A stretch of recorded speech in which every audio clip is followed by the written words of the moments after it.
Hey there, how are you? Man, oh man.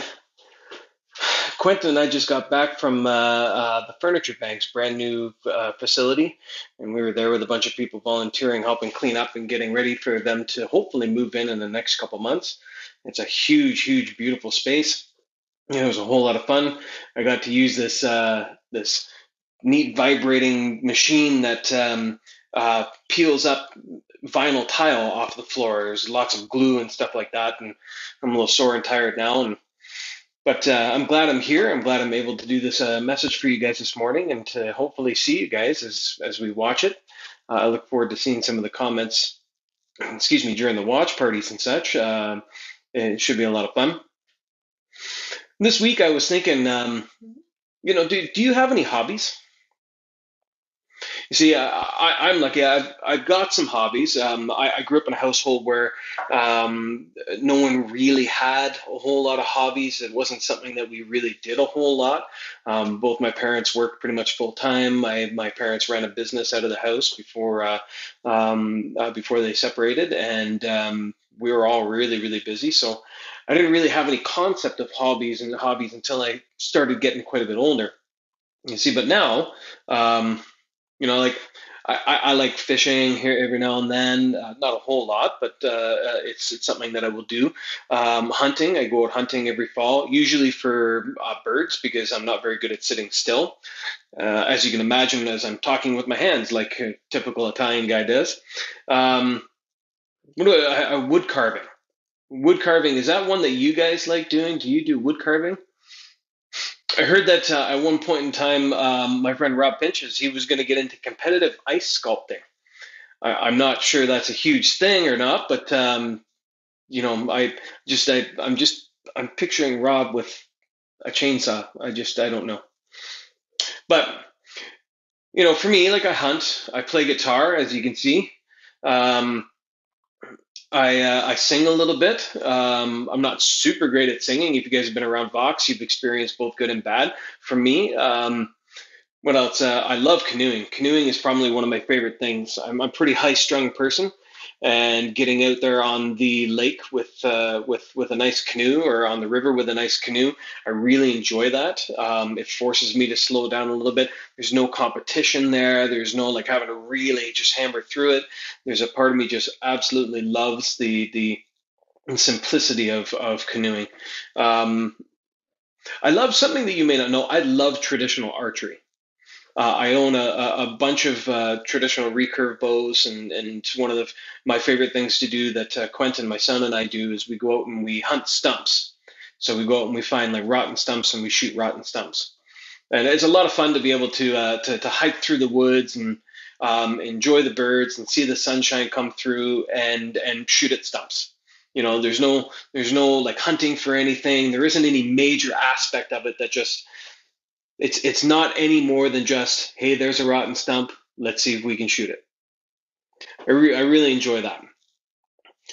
Um, some of those hobbies come with certain talents that I think some of us are born with that we're really good at. And one of my favorite hobbies, and if you've been around the box for a while, you would understand this. You know this. One of my favorite hobbies is I beard. That's right, you heard me. I beard, and I beard a lot. And I have a pretty strong talent for bearding. Um, let's be honest. When I beard, it's the legitness. Um, and I get a lot of comments and encouraging words about my magnificent beardness. Um, but in all seriousness, like I said, if you've been around for a while, you know that my beard is actually quite a strong symbol of mine. It's not just, to be honest with you, it's not just because I like beards. I have a skin condition called vitiligo, and it's most prominent around this part of my face. And the beard is just a way, one, is a way for me to cover it up. But two, in my family, it holds a lot of significance. You see, one of my idols is Gimli from the Lord of the Rings series. Um, so, but anyways, if you guys have been around for a while. You've seen my beard. You know I talk about it. You know that it's a thing that I love. In our denomination, we actually call it the beard ministry. It's turned into this bit of a thing. You see, like, understand something, okay? Uh, I don't have a whole lot going for me as it is on the look side of things. I'm balding, I'm short, I'm a little bit overweight. I'm kind of heading straight towards that whole Gimli attitude, except my wife won't let me carry an axe all over the place anymore. Last time I got in trouble. Um, but listen, the beard is actually it's such a big deal. That whenever there was something immense going on back in the Middle Ages, there was a guy, a German king named Otto the Great, and he was Roman emperor from, 962 until his death in 973. And whenever there was something of great significance or of importance, he would swear and he would say, "By my beard," because "by my beard" is just a thing to say when it's very important. I think that's something I'm gonna have to adopt. Um, but the Old Testament is full of examples of the significance of beards. It's full of beard references. It's true. It's true. See, a man's beard was seen as something that was very sacred, right? Something to protect and to hold in high regard. Leviticus 19:27 says, "Do not cut the hair of the sides of your head or clip off the edges of your beard." See, the Bible does hold the beard in high regard. A beard is used in imagery, I should say, to express God's love and His blessings towards us. Like in Psalms 133, it says, "This is a song of ascent of David. How good and pleasant it is when God's people live in unity. It is like a precious oil poured over on the head, running down the beard, running down on Aaron's beard, down on the collar of his robe. It is as if the dew of Hermon were falling on Mount Zion, for there the Lord bestows his blessings, even life forevermore." It's just a beautiful imagery of how much God's blessing is. It's like the oil running over Aaron's head and down his beard. Um, but it's not just held for reverence. It can actually be used as evidence of shame. In Isaiah 15, there's a prophecy given against Moab. Ar and Moab is ruined, destroyed in a night. Kir and Moab is ruined, destroyed in a night. Dibon goes up to its temple, to its high places to weep. Moab wails over Nebo and Medeba. Every head is shaved and every beard is cut off. It's a symbol of shame. It's a symbol of loss and destruction. Um, but even it can be even used. It's used often as an example of God's judgment. See, in Ezekiel 5, "Now, son of man, take a sharp sword and use it as a barber's razor to shave your head and your beard. Then take a set of scales and divide up the hair. When the days of your siege come to an end, burn a third of the hair inside the city. Take a third and strike it with the sword all around the city, and scatter a third to the wind, for I will pursue them with a drawn sword. But take a few hairs and tuck them away in the folds of your garment. Again, take a few of these and throw them into the fire and burn them up, and a fire will spread from here to all Israel." See, obviously, the Old Testament holds beards in very high regard.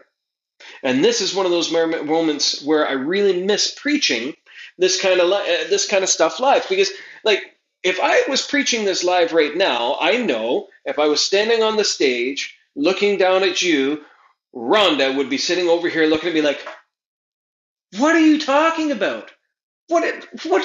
And then I would love it, and I would be laughing so hard I would be barely able to do this. Right now, all I have to worry about is my son, who's currently sitting in the other room playing a video game, wondering when I'm going to be done talking about my beard.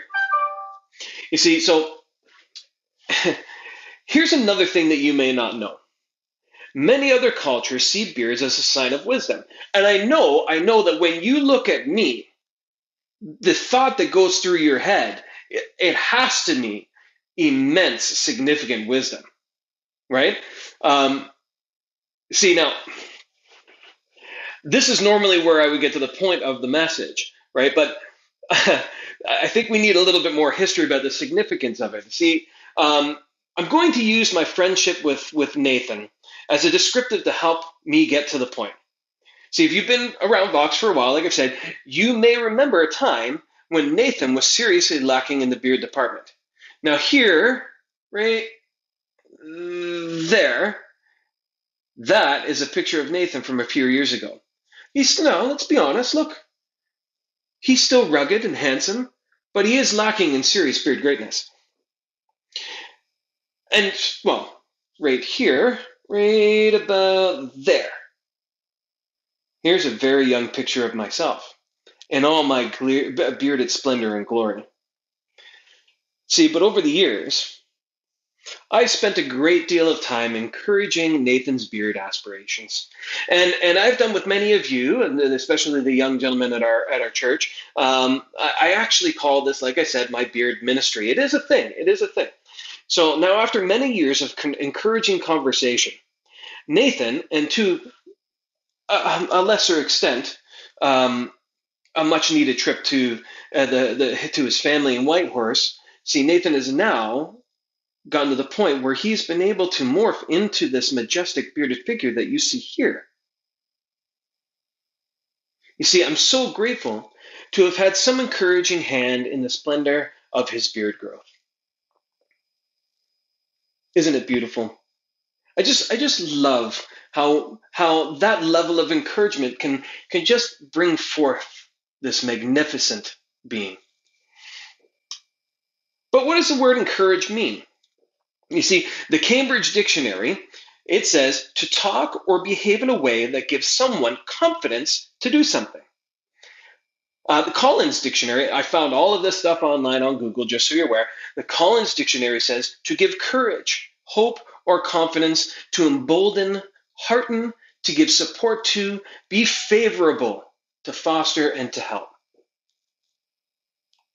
So it looks to me, for us to encourage someone, it needs to be something that is done in a positive way with the hopes of some form of positive results.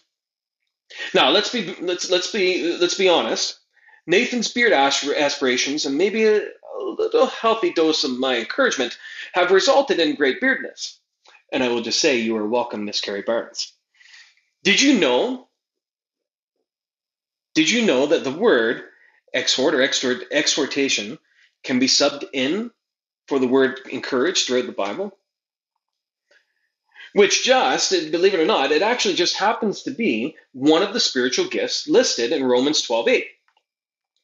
And the Bible in basic English, this is another thing that I found on the internet, calls this gift the power of comforting. And I think that's beautiful. There's something that is very comforting about a magnificent beard. See, imagine this. Imagine having the spiritual gift where you get to comfort and encourage people naturally. Like it's some sort of superpower. I have encouraged greatness in other people. At least that's my hope. I have. So obviously, like some people, I have not done the best jobs at encouraging some people, but it is what it is. You know, you can't be perfect all the time, though I try. I try and make that up with great beardness. See, the thing I've been thinking about the most over the last little while is the importance of encouraging others around us. See, like Nathan spoke last week, we're in the middle of a pretty sucky situation with all of this COVID crap.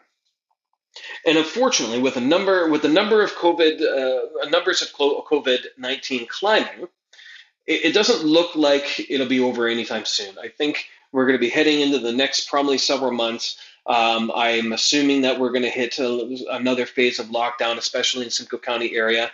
Some of you who are watching from further up north or maybe some other countries, maybe you guys will get lucky and not have to deal with any more lockdowns. But the reality is, in this area right now, it sucks, and it's just going to suck even more. It's hard. It's frustrating, and it's wildly overwhelming. Myself, to many of us, and myself included. See, I'm often reminded of what used to be, and I often get sucked into comparing my experiences now with my experiences from this time last year. And my news feed for 2018, or I should say my memories on Facebook, the news feed memories from 2018 popped up. And I must have been heading back, I believe, probably from a men's night. And I pulled over on the side of the highway because Mount St. Louis Moonstone was making snow, and it was a beautiful, beautiful image. And, um, you know, I'm reminded it's not fair for me to compare last year or the year before to this year. It's really not. And it's not fair to others around us for me to do that. The reality is the situation that we're in, and it doesn't feel overly encouraging.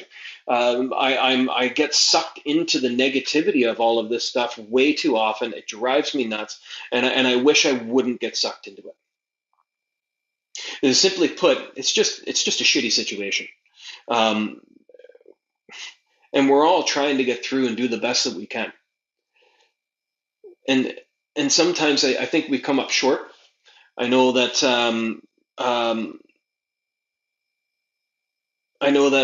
sometimes I haven't done the best job of reaching out to people or connecting with people. And to be honest with you, some of it is just I'm a little bit nervous. I have a son who has some immune compromisations, and we have to be a little more careful with certain things. And I'm getting more comfortable because as we're learning more, I'm feeling more comfortable going out and doing stuff. Um, but all of it is it's energy sapping, right? It just sucks so much positive energy out of us. See, I think about it like this, and Nathan put this to me a couple years back when we were talking about pastoral care and ministry. Have you ever seen? Do you play video games? Have you ever seen like the life bar on a video game character, right? Um, See, I think on any given day, we have a life bar that kind of maybe floats around 10, 1 to 10, right? 10 being like a full life bar where we're doing really good, right? And then kind of one we're not functioning the way that we probably should be functioning, um, at least throughout the day. And some of the struggles that we go through can really whittle that life bar down. Thinking like bad traffic on your trip into work, or maybe a rude person while you're in the store, simply just looking at the news, maybe. Um, what about cold coffee or spilled salt? Or in my case, if I'm going to be honest with you, a young lady, a very nice young lady, but a young lady that currently lives in my house, who is 15 years old, um, when she eats the last of the blueberries that I use for my morning breakfast, that does not set me off on a good day sometimes. See, all of this stuff, it really does deplete our energy reserves, and it can put us in a bad mood. Um, Often as our life bar, that energy reserve kind of comes back down, our ability to mentally focus on things comes back down. We often forget things, forget to call someone, forget to buy milk, maybe forget to offer grace before judgment. Um, and as this gets lower and lower, this energy gets lower and lower, our capacity for some of this stuff is lower. You see, things slip, and as things slip, uh, that energy gets depleted even more. But listen, I think biblically, and especially as followers of Jesus, we have some great examples in the New Testament of concepts for rebuilding some of that energy up. And I believe personally that comes from a certain level of positive encouragement. At least it can come from a certain level of positive encouragement. In 2 Corinthians, there's this beautiful statement from the Apostle Paul, 2 Corinthians 7, 5 through 6. Even after we arrived in Macedonia, we couldn't rest physically. We were surrounded by problems. There was external conflict. There were internal fears. However, God comforts people who are discouraged, and he comforted us by Titus's arrival. So a little backstory here. Paul had written, I should say, a stern letter to the church in Corinth, 1 Corinthians, and 2 Corinthians is Paul's response to them hearing that the church in Corinth turned their focus back towards Jesus. So the people in Corinth, the church in Corinth, were moving away from some of Jesus's teachings, and Paul was trying to put them back on the right path and encourage them to come back to where they should be going, the direction they should be going. And for Paul, even though he's struggling in Macedonia with all these problems and external conflicts, he sees the arrival of Titus as an encouraging and comforting thing for him. See, Titus brought good and encouraging news from Corinth. The news that the Corinthians had started to drive and started to move back towards Jesus' teachings. Paul also says in 2 Corinthians 7:4, right before the last passage, I have every confidence in you. He's talking to the church in Corinth. I have every confidence in you. I'm terribly proud of you. I'm filled with encouragement. I'm overwhelmed with happiness while in the middle of our problems. See, Paul also provides encouragement for the church in Corinth. See, Paul knows that we need to encourage each other throughout good and bad of this life. Because encouragement is what helps us go along and get through all of those difficult times. Another great example, Romans 1:11-12. I really want to see you to pass along some spiritual gift to see, Romans 1:11-12. I really want to see you to pass along some spiritual gift to you so that you can be strengthened. What I mean is that we can mutually encourage each other. While I am with you, we can be encouraged by the faithfulness we find in each other, both your faithfulness and mine. You see, as church leaders, there are days when pulling church together for Sunday mornings or throughout the week, it feels like a much bigger deal than it probably should. Sunday worship can be wildly stressful between the last minute tech issues that happen as we're just about to go live, not to mention the stuff that happens right in the middle of service where all of a sudden we just have like a Facebook-wide disruption and nobody knows what's going on. Sermon prep is really difficult. See, we're recording this videos and production and such. It's so much extra work. And to be honest with you, like Nathan said last week, we could use some extra help. And I've been slowly reaching out to a couple different people here and there to get more people involved. And I'm hoping that maybe some of you would be willing to step up and work with us and help with us. It would be wildly encouraging for some of us who are there on Sunday mornings to try and get all this done. It would be really encouraging to have some extra help. We need help with tech team. We need help with people doing running the cameras and doing the what do they call that? The PowerPoint and such. We would love to expand our, the group of people that are doing devotionals, and we would love to, if possible, if you have a joke and you want to record a joke, get us a joke. We would love to have it up there. It would be great, as opposed to the Nathan Comedy Fest on Sunday morning. It's not really a good comedy fest. But the other thing I think that we need, to be honest with you, one of the things that I know that we need is we could use a little bit of extra financial support. At Vox, we don't talk about money. It's extremely rare. If I'm not mistaken, I believe that we have a thing where we try and talk about it once a year because we're supposed to.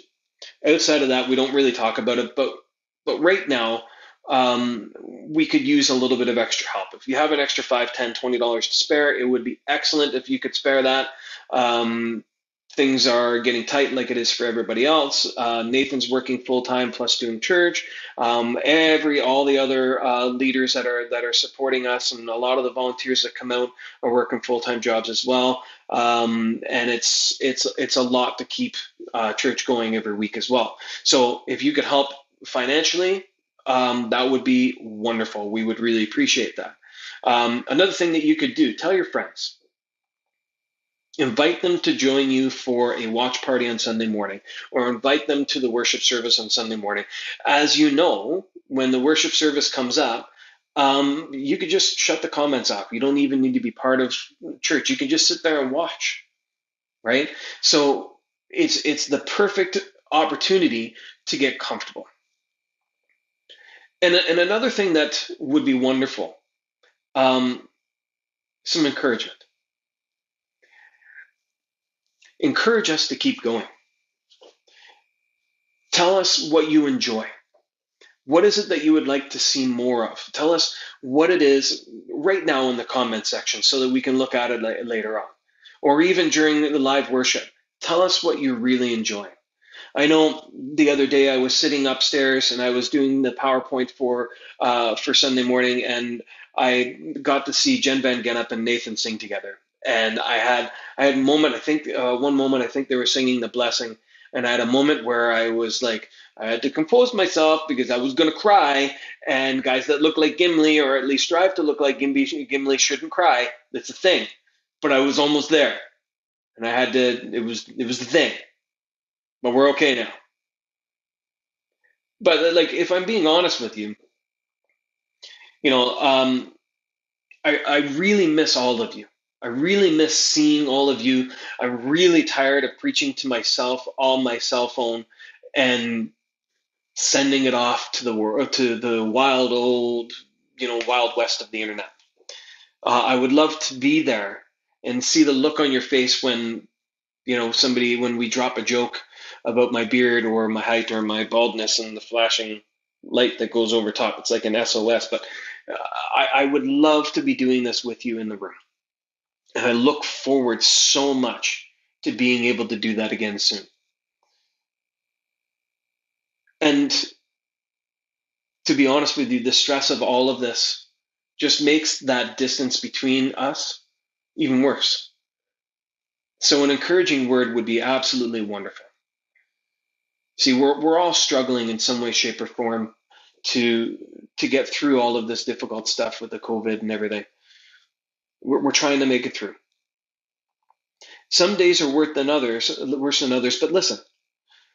See, the Apostle Paul wrote to the church in Thessalonica, First Thessalonians 5:11 says, "So continue encouraging each other and building each other up, just like you're doing already." So not just us, but each other. Reach out to others just to say hi. Reach out. Do me a favor. While we're sitting here right now and you're watching this, do me a favor and think about one person that you haven't spoke to since March. Think about one person you haven't spoke to in the last 15 days. Reach out to them. Pick up the phone, give them a phone call. I know that's weird. We don't do that kind of thing anymore, but give them a phone call, send them a text message, and just remind them that they're missed and that you're thinking about them.